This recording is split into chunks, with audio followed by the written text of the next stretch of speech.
అదేవిధంగా ఈ కార్యక్రమానికి ముఖ్య అతిథిగా విచ్చేసిన పెద్దలు గౌరవనీయులు ఫ్యూచర్ ఆఫ్ ద తెలంగాణ మన పార్టీ వర్కింగ్ ప్రెసిడెంట్ కేటీఆర్ గారు, అదేవిధంగా మన జిల్లా మాజీ మంత్రివర్యులు, అదేవిధంగా జగదీష్ రెడ్డి గారు, అదేవిధంగా మాజీ ఎమ్మెల్యేలందరికీ, వేదిక మీద ఉన్న పెద్దలందరికీ, మండల పార్టీ అధ్యక్షులకు, అదేవిధంగా ముందున్న నూతనముగా గెలిచిన సర్పంచ్ అభ్యర్థులందరికీ, ఉప సర్పంచులందరికీ పేరు పేరున, వార్డు మెంబర్లందరికీ పేరు పేరున, అదేవిధంగా ఇక్కడికి విచ్చేసిన కుటుంబ సభ్యులందరికీ, పత్రికా మిత్రులందరికీ కూడా పేరు పేరున తల వంచి నమస్కారం తెలియజేస్తూ ఉద్యమాభివందనాలు తెలియజేస్తా ఉన్నాను.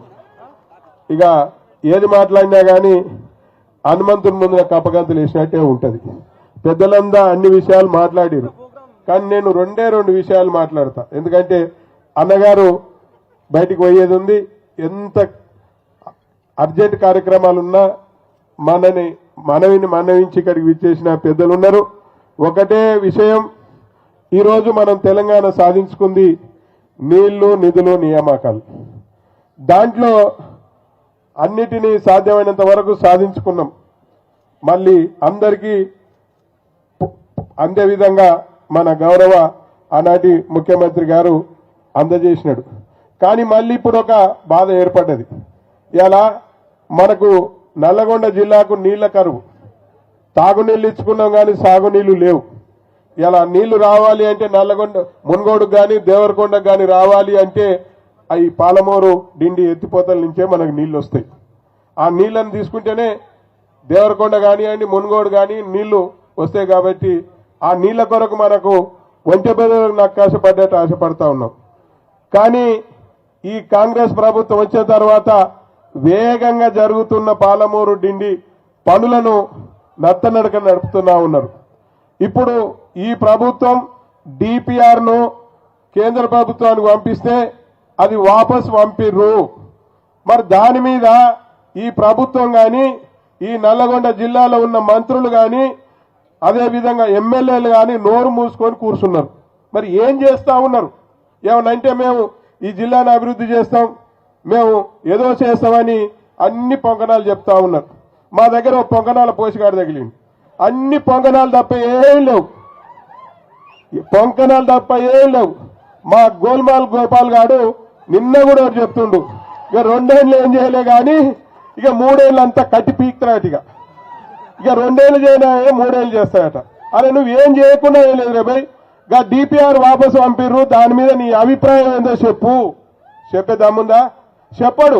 కానీ మంత్రి మంత్రి మంత్రి మంత్రి అని కలవరిస్తుండు. ఆ మంత్రి అవుతాడో లేకపోతే కంత్రి అవుతాడో కానీ ఆ కంత్రిగానికి ఒకటే విజ్ఞప్తి చేస్తా ఉన్నాం, డిండి పాలమూరు ఎత్తిపాతల పథకం మీద నీ అభిప్రాయం చెప్పు. ఒకవేళ మీరు ఇంకా కూడా నిద్రపోయినట్టుంటే మా నాయకుడు మేల్కొన్నాడు, వస్తున్నాడు, జాగ్రత్త, రేపు ఉద్యమాలు చేస్తాం.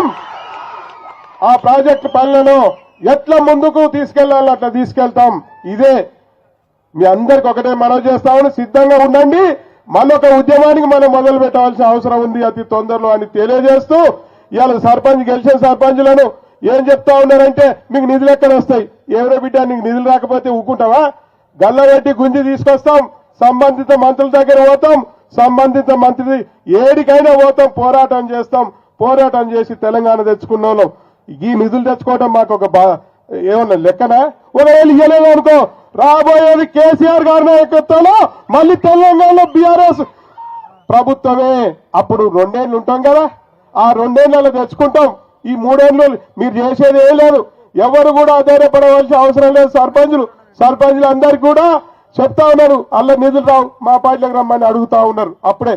కానీ ఇప్పుడే చెప్పిండు లింగన, మా దగ్గర ఒక మండల పార్టీ అధ్యక్షుడిని జైల్లో పెట్టిరు, ఎన్నో నిర్బంధాలు పెట్టిరు, గెలిచిన వాళ్ళని కూడా ఓడగొట్టిరు. అయినా కానీ కార్యకర్తలు ముందుండి యుద్ధం చేసి గెలిపించుకున్నాం. అది వాళ్ళు గమనించాలని కోరుతూ ఈ అవకాశం ఇచ్చిన మీ అందరు కూడా పేరు పేరున మరొకసారి నమస్కారం చేస్తూ కేటీఆర్ గారికి మనస్ఫూర్తిగా నమస్కారాలు చేస్తా ఉన్నాను. Thank you. ఇప్పుడు మన తుంగతుర్తి మాజీ శాసనసభ్యులు గ్యాదర్ కిషోర్ కుమార్ గారిని మాట్లాడవచ్చు. బీఆర్ఎస్ బలపరిచిన సర్పంచ్ అభ్యర్థులుగా గెలుపొందిన వారి సన్మాన కార్యక్రమానికి ముఖ్య అతిథిగా విచ్చేసినటువంటి కల్వకుంట్ల తారక రామారావు గారికి